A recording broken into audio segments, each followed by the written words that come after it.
Hey guys, and welcome to today's video. Today's topic is how childhood trauma can affect your communication skills and being able to verbalize your emotions when you are an adult. I know that a lot of people go through this. I just think that it's a really important topic, especially for my viewers, because I know that a lot of you guys live in strict households and you may not even realize that you are doing this. So let's chat about it. I just wanted to make this disclaimer that I know that a lot of times most of the time I talk about my own experience, and this is not meant for my parents to feel bad if you are watching. This is not the point. It's not meant to make you feel bad. These videos are helping a lot of people because I know that my experiences are shared, sadly, and a lot of people can relate to them.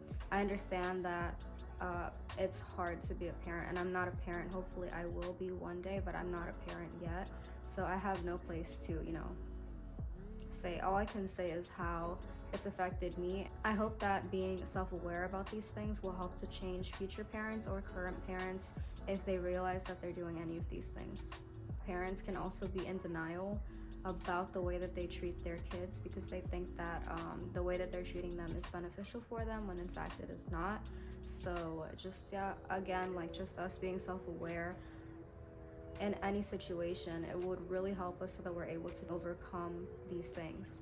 I realized that when I was an adult, when I moved out, that I had horrible communication skills, and it manifested mostly in my romantic relationship with my husband, my boyfriend at the time. And I would just completely shut down and not be able to communicate how I was feeling whenever we would have disagreements, and it could be the smallest disagreement and it would just be blown out of proportion because I would just be silent, frozen, and not know how to verbalize whatever I'm feeling. And in my head, my thoughts would go crazy, a mile a minute, just running through my mind. Everything that I need to say is up here, but I'm so frozen shut that I'm not able to open my mouth and say what it is that I want to say. And that stemmed from me having childhood trauma. And if you grew up in a strict foreign household, you might be able to relate that whenever your parents are yelling at you, you're not supposed to speak up and say anything because it's disrespectful and rude. You're supposed to just take it all in. And that is internalized into the child's mind. And it's just making them feel like they're invalidated and they're not able to speak up, that their opinions do not matter. So it's super important that instead of yelling at the child and not having an open-ended discussion, that we have those conversations so we're able to get the child's point of view and also get them to understand. Because a lot of times I remember that when I was getting yelled at, I wouldn't really comprehend what they were saying really. Not only was it them saying whatever horrible thing it was, but it was also followed by cussing and anger and insults, which had probably nothing to do with the situation. And those things were also internalized and led to low self-esteem and little confidence that I had in myself. Some of the insults that I don't think were necessary were calling me stupid, saying that I would not amount to anything, saying that I was the reason that they could not have a career, they sacrificed everything for me and look what I'm doing. Also like things like, I wish that I could never have kids so I would have never had you. Those things are just not appropriate and just blown out of proportion that did not need to be said.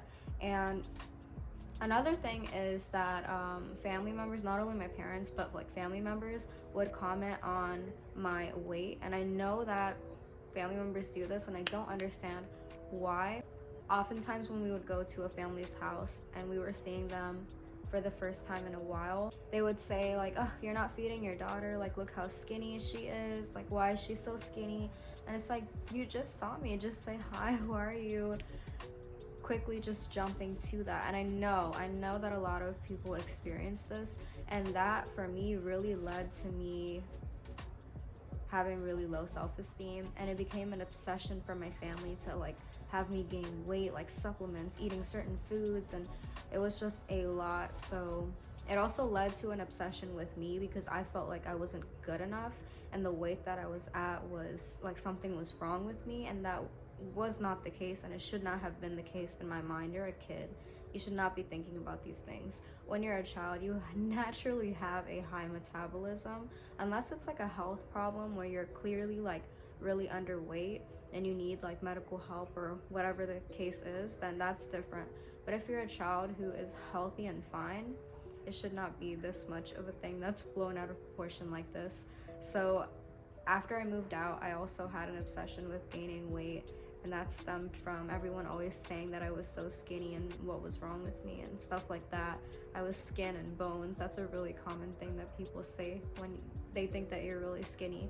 So yeah, the things that you say to children, be very careful because they're internalized and they do form insecurities and low self-esteem and little confidence. You should be building children up and making sure that they know that they're beautiful and loved instead of tearing them down. I know that a lot of you guys have seen my first video where I talked about my experience running away, why I ran away and all of that stuff, and I mentioned that I wrote a letter to my mom. I was thinking about this when I decided to film this video about this topic, and I realized that I did that because I didn't want to be shut down, because I knew that if I were to tell them that I'm leaving, that I would have just been invalidated, shut down, my opinion doesn't matter, you're not going, whatever you say, it's not gonna happen. So I knew that there was zero room for error if I would just write this letter and just communicate how I'm feeling, what happened, and just leave it at that. And I realized that I did this as a child too. I would write letters to my parents. Sometimes I wouldn't give it to them, and sometimes I would.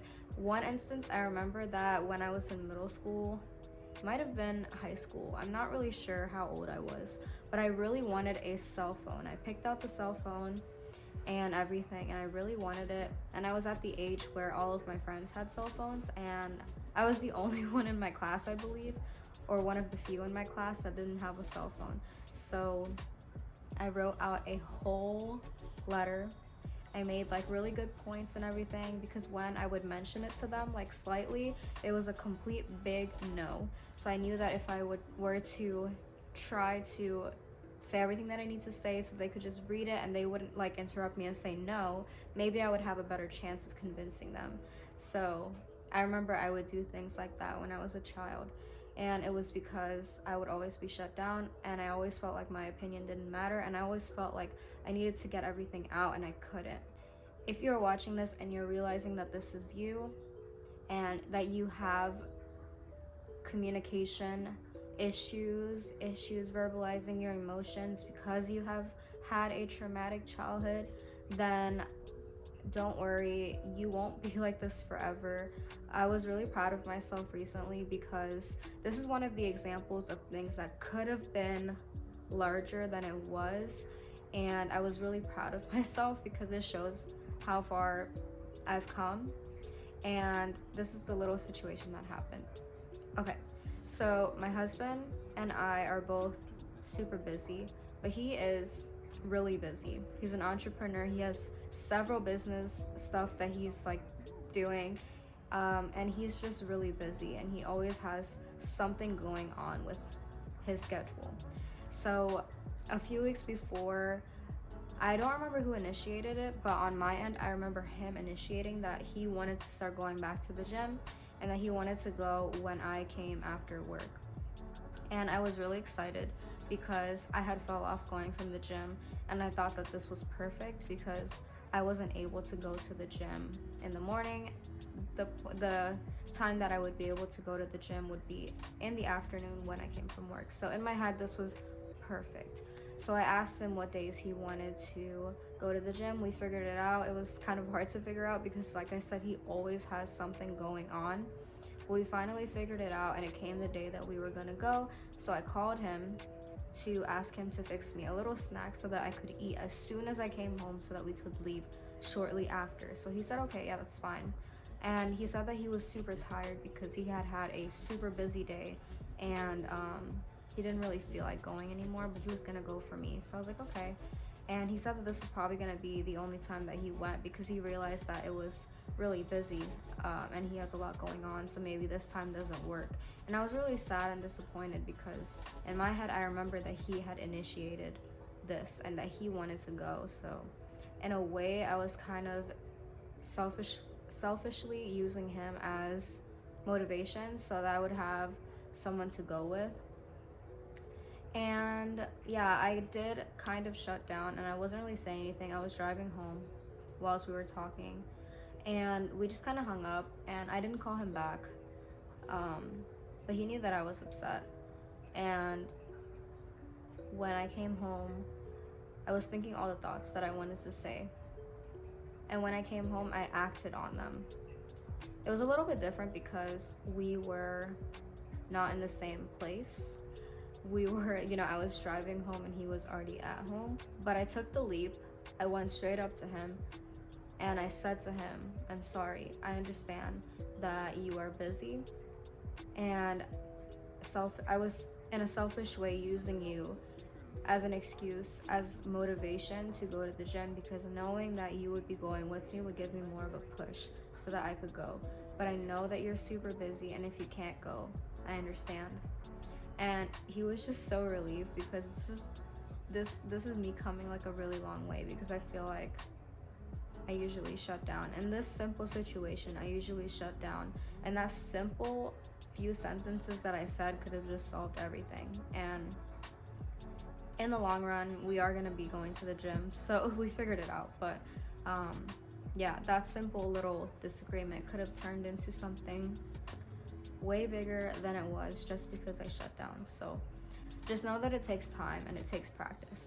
Push yourself to say, even if it's like one little thing, push yourself to do it. And as time goes on and as you keep pushing yourself, you'll be able to start communicating more effectively. Make sure that you tell the person when the situation has cooled down, or at a separate time, that you have this issue. That sometimes when things get really tough, you just kind of shut down, so that they know and that they have more understanding for you. If you live in a toxic household, move out when you are an appropriate age to do so, a legal age to do so, because you're not going to be able to grow in an environment that restricts you. So I really recommend that you move out when you're able to. The way that you communicate to your child whenever they're in trouble, it really makes or breaks their connection and their relationship with you. If you are going to 100 and yelling at your child, they're gonna put a wall up and they're gonna feel like they can't come to you and they can't talk to you about things that they want to talk about. If you are coming at your child in a conversation way, you're talking about the things to get them to understand why you're disappointed and why what they did was wrong, then they're going to be more likely to come to you whenever they have issues. And you won't jump to being like disappointed and just yelling and being angry. Charlie came just in time to say goodbye, so she's gonna help me to do the outro. Make sure that you guys hit the subscribe button, and whilst you're down there, make sure that you hit the bell notification so that you're notified every time that I post. And also make sure you hit the thumbs up button. It's super helpful for me. It helps to push the video out, because YouTube is recognizing that people like this video and like my content. So this video, if it was helpful for you and if you liked it, make sure that you hit the thumbs up, because other people might need to hear this message as well. And go ahead and follow me on Instagram and TikTok. I post a lot of additional self-improvement content on there, so be sure to follow me on there. I'll see you guys in the next one.